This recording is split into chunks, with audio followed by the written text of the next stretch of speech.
First, I'd like to give some thank yous. I'd like to thank the committee for inviting us to come here today.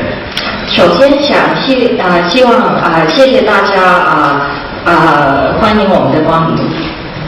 I'd also like to thank the prestigious to my two colleagues from Callison and Mumama Design for very interesting presentations.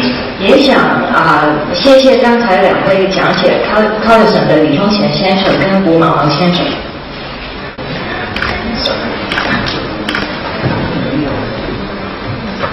I come from OMA's Office for Metropolitan Architecture.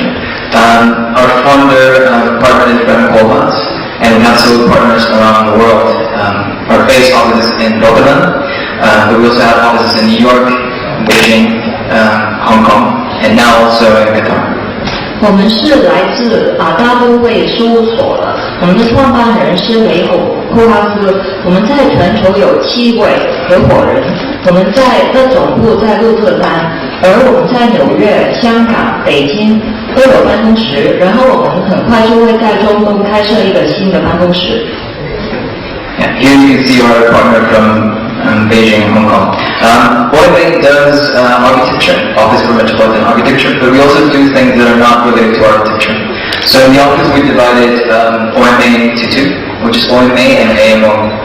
我们的公司不单只做建筑建设的项目，我们也做研究的项目。所以你看到我们的公司其实是分成2个部分，一个部分是 OMA， 然后另外一个是 AMO。So here you can see a diagram that explains the type of people that OMA collaborates with and the type of people that AMO collaborates with.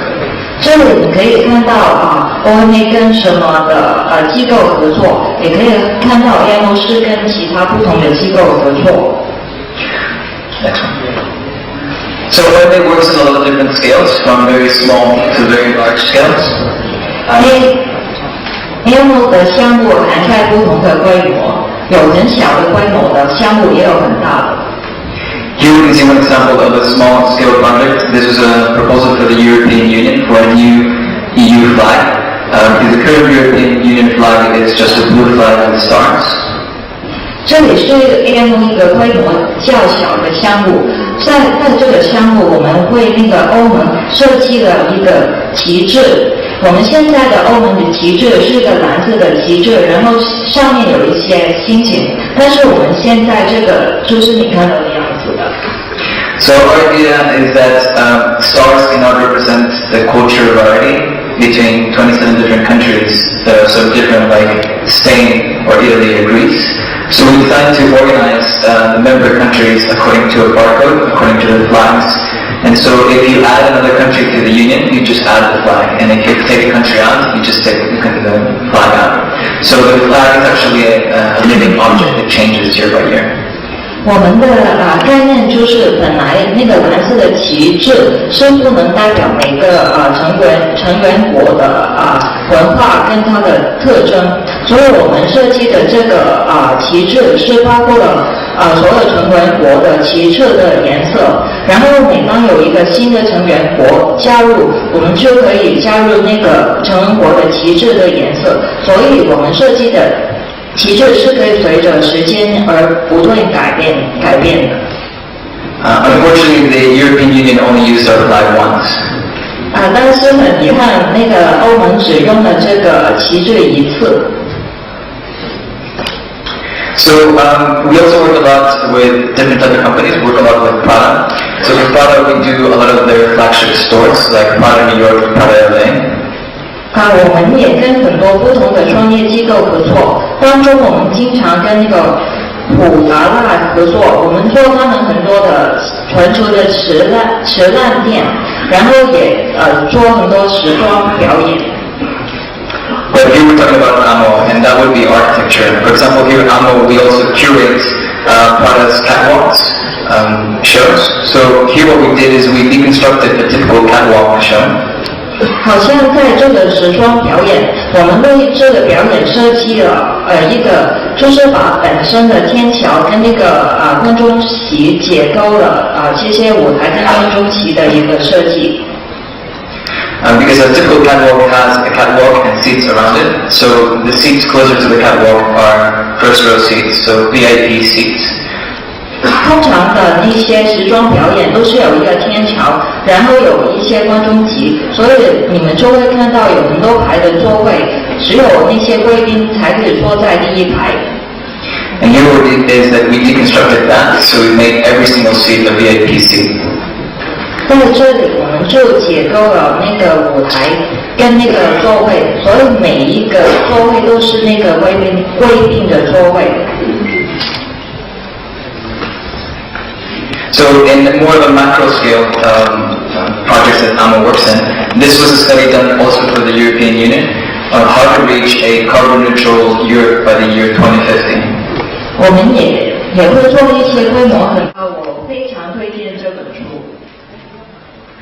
So the involvement in Asia and China came to a head in 2002, where after the attacks of 9/11 in New York, two competitions came to the office: the CCTV competition and the competition for the redesign of the World Trade Center in New York. 在2002年，我们业内投入了在中国跟亚洲的项目。在当年，我们的公司得到了2个竞赛的机会，其中一个是中央电视台新总部大楼，另外一个就是美国的9/11恐怖杂志之后的世贸大楼的重建。So we chose to go for CCTV. We could have done both competitions, but the idea was to concentrate fully on one competition. We thought that the project in World Trade Center was going to be a very high-tense, emotional project that might not happen in the end. And we thought that the idea of participating with China and its intent to open itself to the Western world was very interesting to us. 最后我们选择了参加中央电视台的项目。其实我们可以参加2个竞赛的，但是我们最后决定参加专注参加中央电视台的项目，是因为我们觉得美国的项目，他们因为恐怖杂志可能会有很多感情上的有一些牵挂的东西，所以我们不想参加这个项目。然后在中国的项目，我们觉得这个项目代表了中国希望向西方开放的，我们觉得这个东西非常有趣，所以我们决定参加这个项目。So there's a model for CCTV in 2002, and there's a building in 2012. I think you might be familiar with the building. It's actually quite close from here. 这是中央电视台新总部大楼现在的样子。我想你们大概对这个项目都很熟悉，因为它就是在城市当中，在这里附近。So we think in hindsight, looking back, it was a very smart choice to make. Because here's a picture of the master plan model in 2002 for World Trade Center. 我们觉得我们选择参加央视大楼的竞赛，其实是一个聪明的决定。现在在这张图你看到2002年世贸的位置的模型。And 10 years later, out of 6 towers, only one is partly finished. 在现在2012年，在它要建的6个塔楼当中，只有1个将近建成。I think that speaks a lot about the capability of the countries. 我想这可以代表就是2个国家它的能力。So here's the finished building and its current state. I'm back. And it's a building that we're actually very proud of. 这是大楼现在的样子，这是一个令我们很骄傲的项目。It's not only that we're proud of the architecture design, but it's also that we're proud that this is a product of a collaboration between different cultures. And it's really a project done by the people of Beijing, for the people of Beijing, to be exposed to the whole world. 这不但是一个先锋项目，这也是中国跟西方合作的成果。我们觉得这个是北京人捐给北京人的一个项目。And this is proven to us by things like this that we find, and obviously from the opinion of the people. This was a poem that we found by one of the construction workers one morning on the concrete pylons. 我觉得这一点可以从北京人的一些感受反映出来。这张图是一首诗，是一个在央视大楼工作的工人，他在其中一个庄子上面写的一首诗。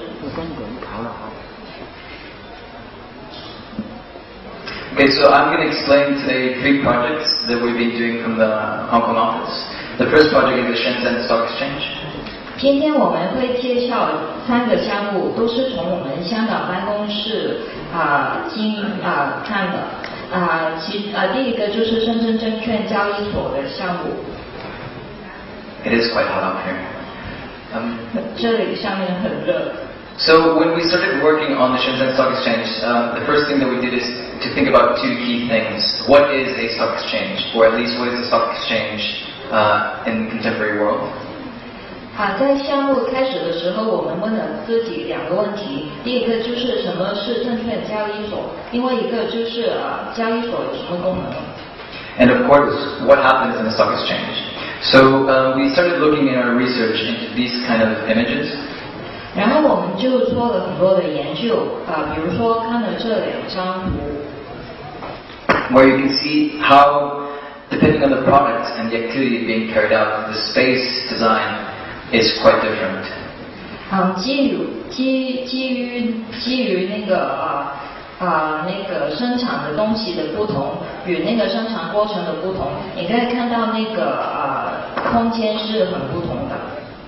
So when there is actually a product being produced, a material product, a tangible product, the organization seems to be quite uniform, straightforward, and very organized. 如果有实际的生产，你可以看到那个空间是很有系统的，以很有系统的方式编排的。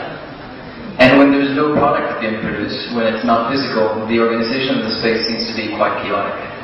如果是虚拟的生产的话，那个空间就会比较混乱。So we started thinking in base of these things in architecture, and what we did is we decided that the Shenzhen Stock Exchange was basically an office building with trading floors.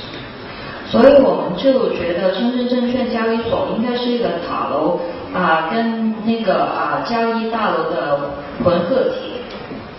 So we started off by a typical office tower, and then added our trading floors as a bottom podium.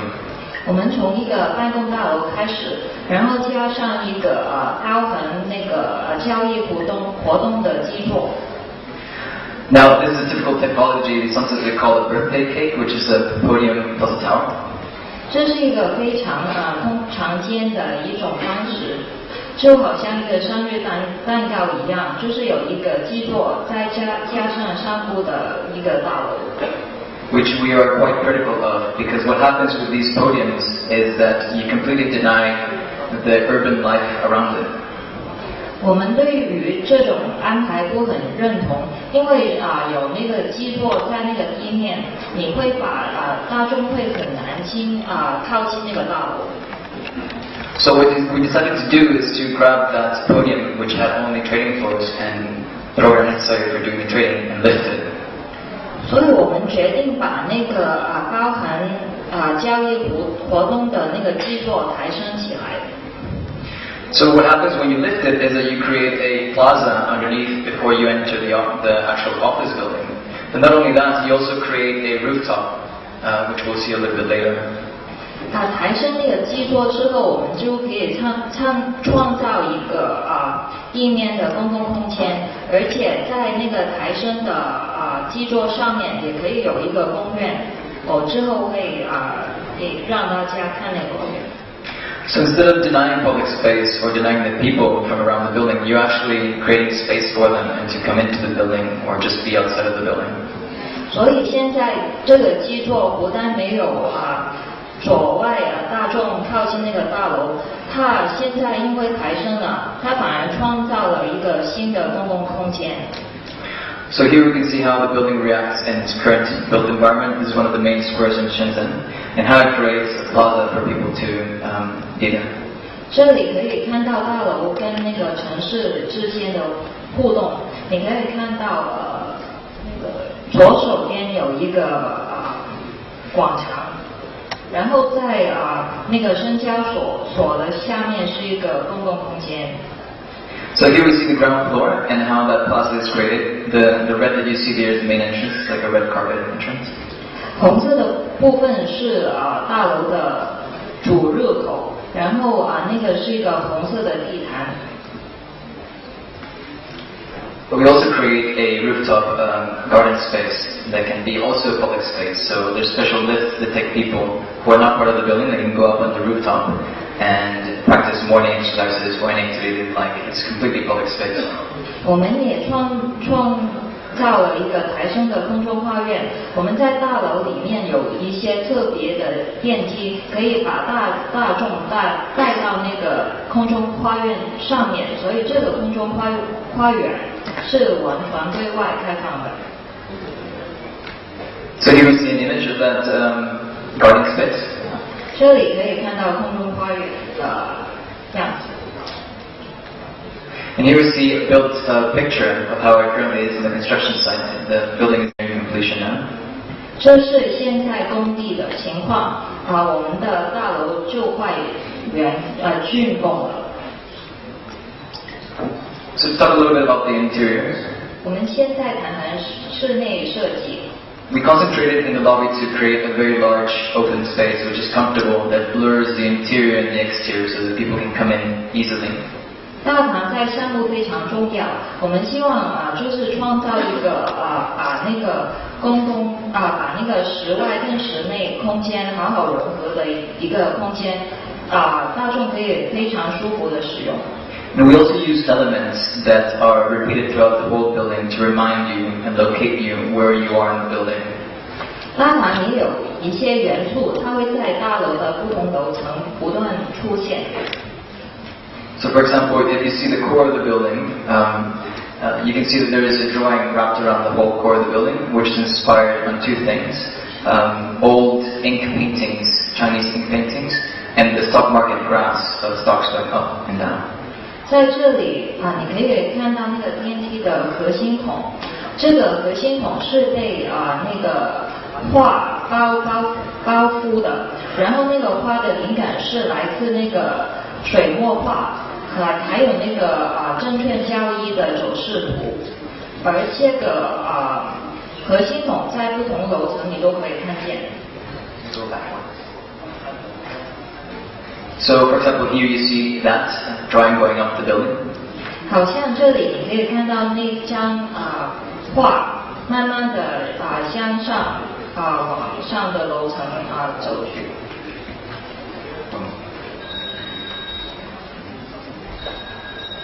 So here you see a photo of the actual material. It's a really nice material. It's artificial stone, which is ribbed. And in these ribs, there's golden inlays that create this pattern throughout the whole building. 这就是做核心孔的物料，它是一个可利耐的板子，然后在上面我们铺了一些金箔。So you see the shot of the lobby. Again, we try to get as much natural light into the lobby and try to blur the outside and the inside to make the space feel really comfortable. 这个是大堂的样子，我们尽量把一些自然光引进那个大楼，而且我们想把室外的空间也带进室内。You can see the lifts that go up to that public garden rooftop. 这些就是上去那个公共空中花园的电梯。This is one of the special rooms around that podium level. This is the listing room. So every time a company is listed on the market, there's a ceremony that happens in this room. 这是那个台升基座一个特别的空间，这是一个上市大厅。每当有新的公司上市，他们就会在这里举行典礼。So here you see the ceremony taking place with the ringing of the bell. 这就是上市的情况。But we don't only design the building and its spaces, we go really into detail. 我们除了设计建筑空间之外，我们也非常注重细部。So in our research we saw that what a typical trading floor has is they have a lot of stacks of monitors, like this picture here, which is considered the most high technology available. 我们发现普遍的证券交易所，他们的办公空间都是有很多显示器，他们就是层层叠叠的，然后你很难会看到别人。But what we found is that this promotes a lack of communication and people are actually just hiding behind their screens. 然后那些员工都是躲在那个显示器后面，然后他们很难跟别人沟通。So we decided to do something about that, and we designed a desk special for the trading floors, which is slanted, and you can organize your screens there. 所以我们设计了这种桌子，它是成一个角度的，然后那些屏幕就可以放在那个成角度的桌子上面。So this allows for perfect visibility and communication. 所以他们很容易就看到其他同事，然后他们可以好好沟通。I have a lot of friends that are bankers, and they all want one of these desks. 我有很多就是从事银行业的朋友，他们都很希望要这个桌子。So in the offices again, we continue with the idea of natural light. So here you can see that all the offices are very well lit. 在其他办公室的部分，我们希望也是很希望带进很多自然光，这个就是其中一个办公室。The VIP rooms around the trading floors are also very well lit and very large in scale. 贵宾室是很大的，然后也是有很多自然光。And sometimes you can get to see how the structure is coming through these spaces, so you can find yourself where you are located in the building. 这里你可以看到那个大厦的结构，然后你知道自己在大厦的哪一个部分。So I'd like to explain a little bit about the facade of Shenzhen Stock Exchange. 然后我想谈谈那个大楼的外立面。We tried to do something special with this facade, so what we did is it's not a double layer facade, but it's an extended layer of a facade. 我们想做一个比较特别的立面，所以这个不是一般的双层的立面，而是在那个结构外面再包覆一个立面。So what we did is we added a layer of patterned glass in front of the structure, the steel structure, and that creates sort of a transparent effect that we wanted to create in the facade. 我们在那个结构外面包覆了那个压花玻璃，然后就是有一种透明性，你可以看到后面的结构。So here you can see the difference between a normal window, which is completely transparent, and the glass on top of the structure with this pattern that makes it look semi-transparent. 这里你可以看到那个平常的透明的玻璃跟那个压花玻璃的分别。平常的玻璃是全透明的，然后那个压花玻璃是半透明的。So here's a picture of the real building.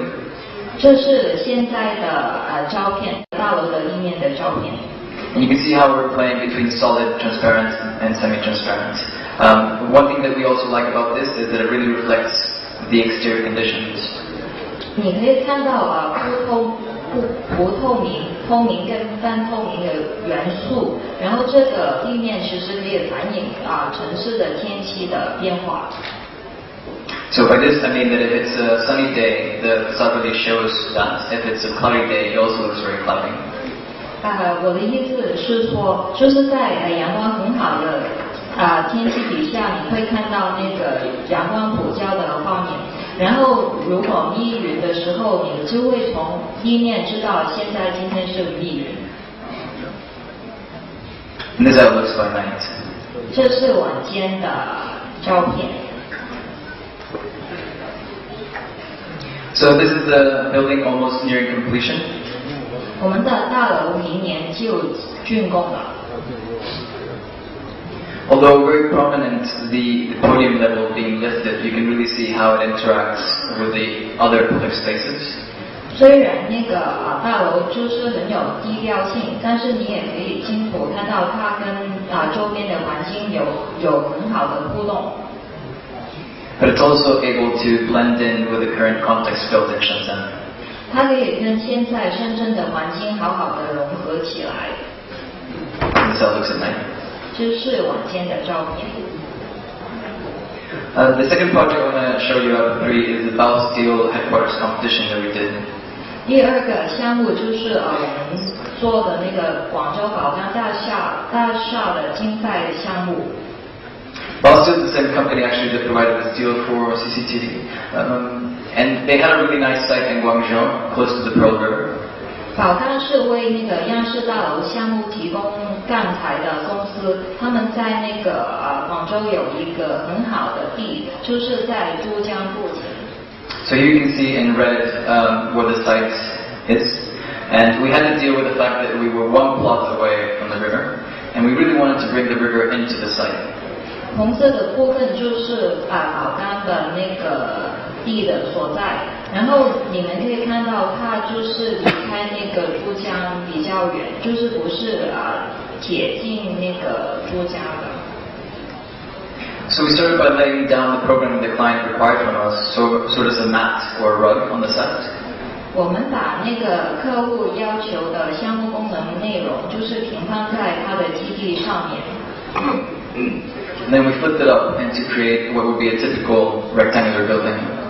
然后我们把这些项目功能就是安排在一个很普通的一个方形的大楼里面。So then we started making really strategic decisions. One of them was that we pushed the building forward so it can gain use from the sides. And the other one is that we tried to integrate the river into the building. 我们然后就做了一些设计的决定，其中一个就是把那个大楼向前推，让它更贴近那个珠江，然后另外一个就是加入一些元素，让它跟那个珠江有更好的关系。So then we started looking at this building that we've created and modified in section. 我们就开始研究那个大楼的后面。And we started making modifications there as well according to the program. So for example, in the lobby we started making higher ceiling space to allow for more light to come in. 我们也根据那个项目的功能内容做了一些设计上的改变，例如譬如说在那个大堂的部分，我们将那个顶部呈角度的抬升起来，让更多的自然光跟那个景观可以进入那个大楼。So by doing these modifications, we allow more light into the lobby, but we take away light from the conference center, which is what you want. You basically want a dim room, like for example here. 这个设计让我们的大堂的前面会有很好的光线，然后后面它会比较暗，而那个地方就是那个会议中心的地方，那个地方不需要那么多的照明，所以这个就是比较合理的设计。We do the lifting the ceiling in a diagonal because then that helps us to create the sidelines for the auditorium seating on top. 那个角度就是那个改变那个大堂的屋顶的角度，也为那个会议中心创造了那个观众席。So here you see the product of the strategies that we put into the site. 这就是我们的设计决定最后达到的那个建筑的形态。We pushed the building forward and we created a sunken plaza with a water feature that connects you from your site to the river. 我们现在的那个大楼就是向前推，然后可以更靠近那个珠江，然后我们也造成了一个凹陷的一个公共空间，可以供大众使用。So you can see that the building is almost peaking like a child or void to get some more views from the side. 那个大楼好像一个害羞的小孩想把那个头探出来看看周边的环境。Now a little bit about the interiors. 现在谈那个室内设计。This is again a very open and triple height interior with a lot of space, and you can feel where the river is because the facade that faces the river is slanted. 这是一个楼顶很高的大堂，你可以看到很多自然光，然后在这里你可以看到外面的广场，也可以看到感受到那个珠江。This is the conference center that's above the lobby, which can also be used as a banquet hall. 这是大堂上面的会议中心，也可以做一个婚宴的场地。And then at the top, we actually, instead of lowering, making the ceiling higher, we make the floor lower and create a terrace. 我们没有在那个屋顶的部部分，我们没有把那个屋顶抬高，反而是把那个屋顶降低，然后我们就创造了一个屋顶花园。So to explain a little bit about the facade. 我们现在解释一下我们的外立面。The facade is a strictly structural facade, so there is nothing else that it needs besides the structure. 这是一个纯结构的立面，所以它本身不需要其他的结构元素来支持。But we modify the facade according to two ideas: sunlight and radiation, and structure itself. 但是我们根据两个方面来就是设计我们的立面。第一个就是阳光的问题，第二个就是结构本身受力的问题。So we play with the window bays that we create. The bigger the window bay, the more radiation that comes in. But also the placement of the glass, whether out or in, the more or less radiation that comes in. 我们是怎样控制那个阳光的呢？我们就是透过调整那个窗口的大小，而且就是调整那个玻璃的，就是深度来调整那个进入大厦的那个阳光。The other one is, of course, the structure. So here you see in the 3D model, and there's a set of trusses that are picking up all the cantilevering weight of the whole building. 这里我们的立面也是受那个结构左右。这里你可以看到我们用来支持大楼上部的那个转移结构。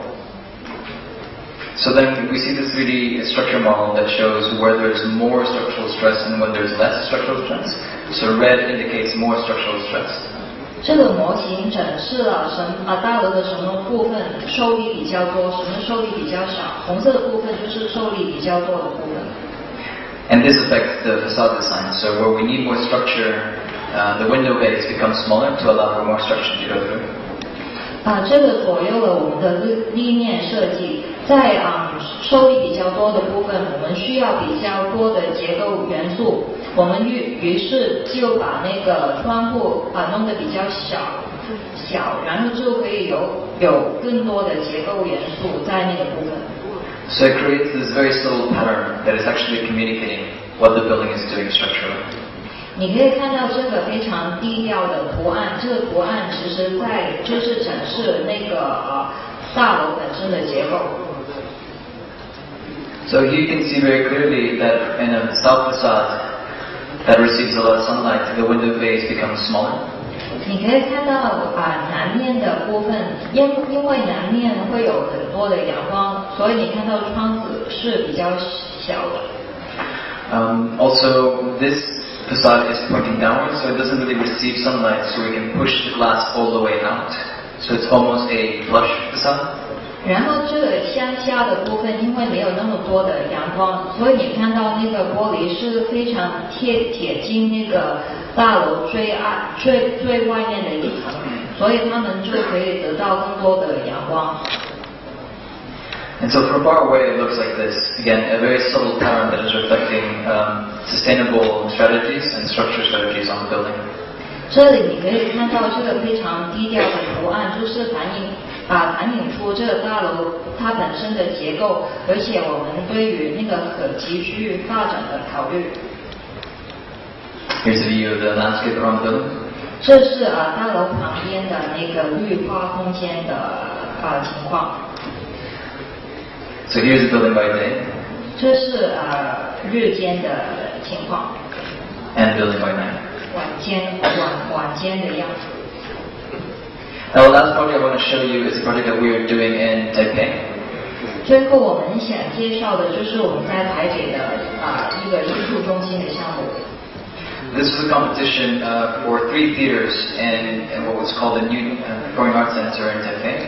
That used to be on top of the food market. 这是一个竞赛的项目，我们要在那个市营夜市当中设计一个包含3个剧院的一个艺术中心。So this is the Shilling Night Market in Taipei, and this is where the new theater was going to be built. 这是台北的市营夜市，就是新的剧院的所在地。When we visited the night market, we were really impacted by one single image, which is this one, the hot pot. 当我们去探讨那个基地的时候，我们觉得这个火锅非常的有趣。And we thought that this is what the building had to do, because what you have here is you can have 3 different types of food being cooked in one single pot. 我们觉得我们的剧院就应该是这个样子的，就是有3种不同的口味放在同一个大楼里面。So we developed 3 different theaters. 所以我们有三个剧院 that can be cooked in one single pot. 然后3个剧院就可以好像火锅一样在同一个锅子里煮的。So the idea of joining these 3 different theaters in one single plan brings you a lot of flexibility, because the 3 theaters can operate independently. 将3个剧院就是放在同一个方形量体里面，就可以创造很多的灵活性。As the images here show, we see the Grand Theatre on left, the Multiform Theatre, and the Brazilian Playhouse, each operating independently. 这里你可以看到3个剧院，就是左边的那个多情社中剧场，然后还有那个镜框社中剧场和那个大剧院，他们3个剧院都是可以个别的使用的。But the added bonus is that you can join them and create what we call the super theater. 但是我们也可以把其中的2个剧院组合起来，形成那个超级大剧场。So here you see the connection of the multiform theater with the Brazilian Playhouse and the Grand Theatre all in one. 这里你可以看到那个多情社中剧场跟那个大剧院可以组合形成一个很大的舞台，然后那个镜框社中剧场也是连到那个超级大剧场的。So here we see in section. 这是剖面图。And so here you see an image of the Grand Theatre. What you get is the super theater. What you get is a 120-meter long single stage. 这里就是一个超级大剧场的样子，你可以看到把2个剧场的舞台组合起来，你可以有一个达100米的舞台。Where the first time ever plays that had always been played in factories or outdoors because of their size and stage requirements can be played indoors with professional acoustics and climatized. 通常这么大的舞台都是在工厂才有的，但是我们就是通过把2个剧院组合起来，我们可以形成一个很大的舞台，然后这个舞台可以做很多实验性的表演。To add to this flexibility, we add what we call the public loop, which is something that we tend to add to all of our projects, a public element. 然后我们也加上了一个公共参观动线，我们其实在很多我们的项目都有这个元素。You can see it here. What the public loop is a continuous escalator that's going all through the project, not only the front part of the project, but also the back part of the project. 这个公共参观动线就是很多的电扶梯，而这些电扶梯就是贯穿整个剧院。So here we see a model. 这是一个模型。And this is the main entrance to the public loop. Now, to enter the public loop, you don't have to pay a ticket, and it's open 24 hours a day, even if the theater itself is closed. 这是公共参观动线的入口。在这个动线，我们可以这个动线是24小时免费开放的。So you can go in and you can catch the performers on their cigarette break. 你走进去就可以看到后台的空间，看到演员休息。Or you can catch a performance without even paying a ticket for a couple of minutes. 而且你不买票也可以看到一些表演。So you go through all the backstage parts where all the catwalks and all the production of theater happens, but you go also through the front stage. 你不但可以看到后台的部分，也可以看到前台的部分。So there was a Brazilian Playhouse. Here's a multiform theater. 刚才的是镜框社中剧院，这里就是那个多形社中剧场。And here's Grand Theatre.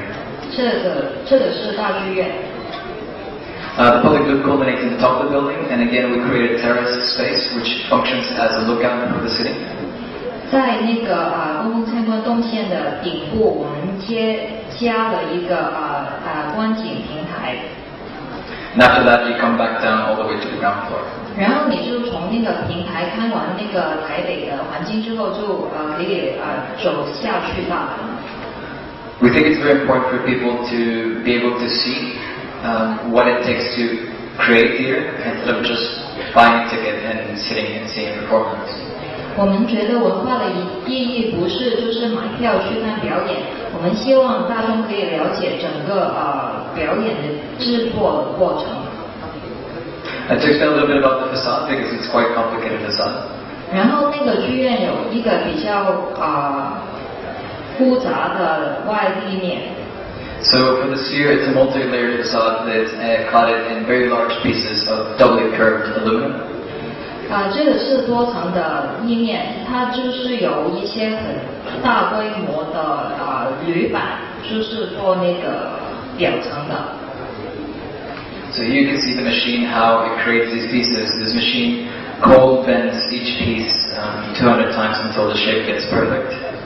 这些是一些很大的机器，就是把那些铝板就是把它们弄成弯曲的。This is the same type of technology that is used to create very big ships. 这种技术就是其实是用来是一种造船的技术。And the glass cube would be the hot pot is covered in this corrugated glass.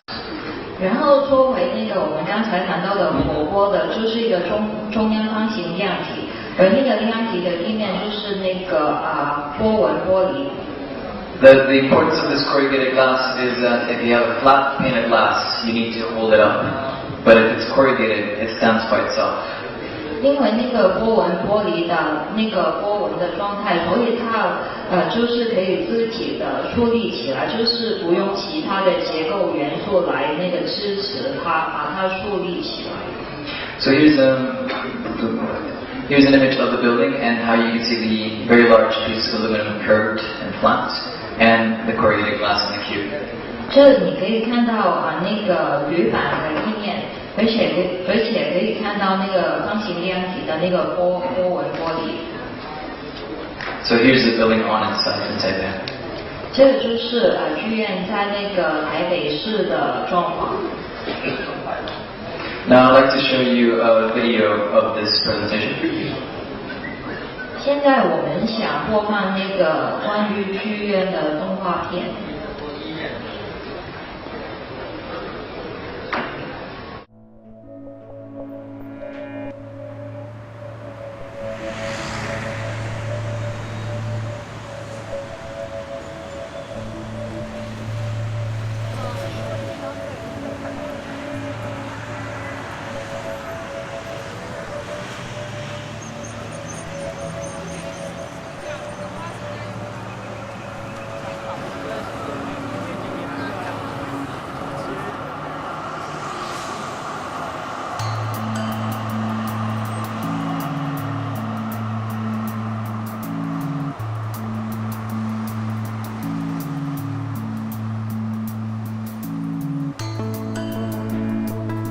台北艺术中心由3个剧场组成，每个剧场都能独立运作。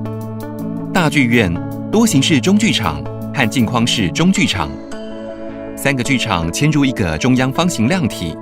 方形亮体把舞台、后场和支援空间合并成为单一而有效率的整体。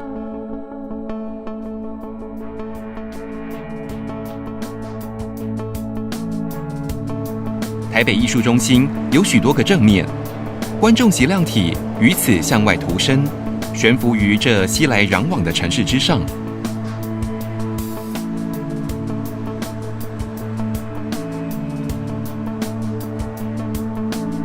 方形亮体从地面抬升，街道延伸至建筑物之中。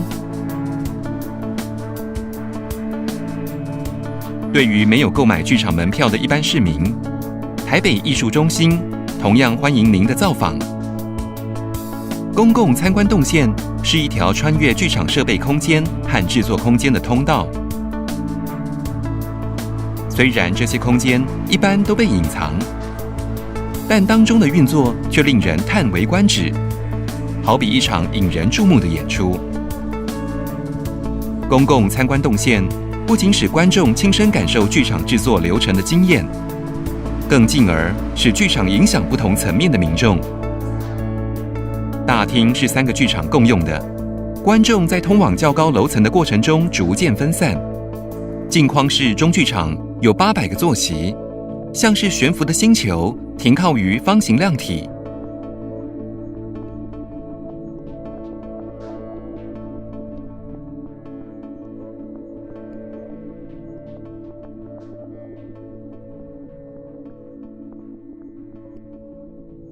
观众在球体内外壳之间穿梭，往剧场方向行进。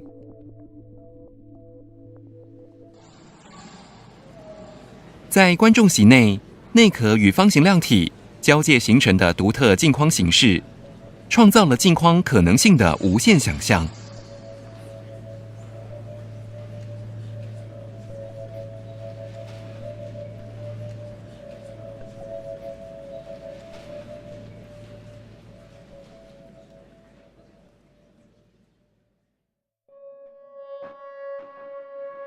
大剧院是3个剧场之中最大的，由一个隧道将观众从大厅带领到观众席。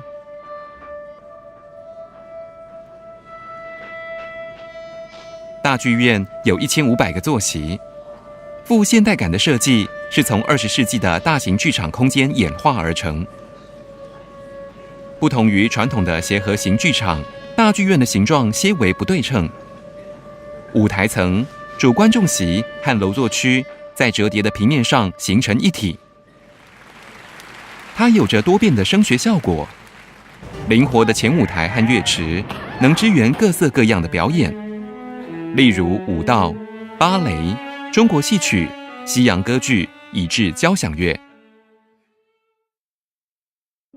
与大剧院位处相同楼层，在它对面的则是多形式中剧场，是个可容纳最具实验性表演的灵活空间。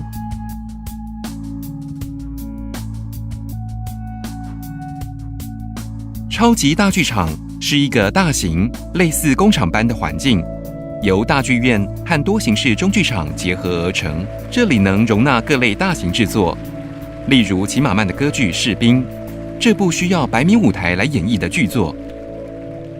而那些超乎想象的新锐创作，更可在超级大剧场独特的空间中绽放异彩。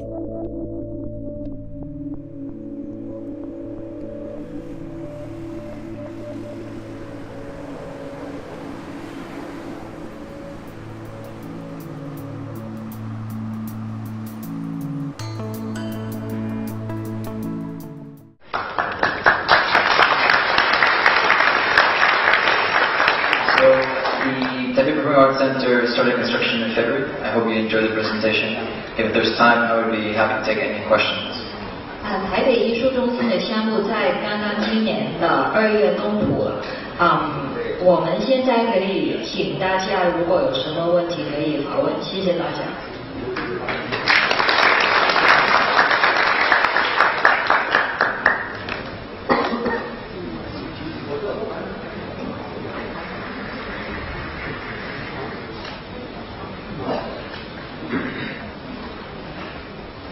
There's no time questions. Thank you very much for your attention.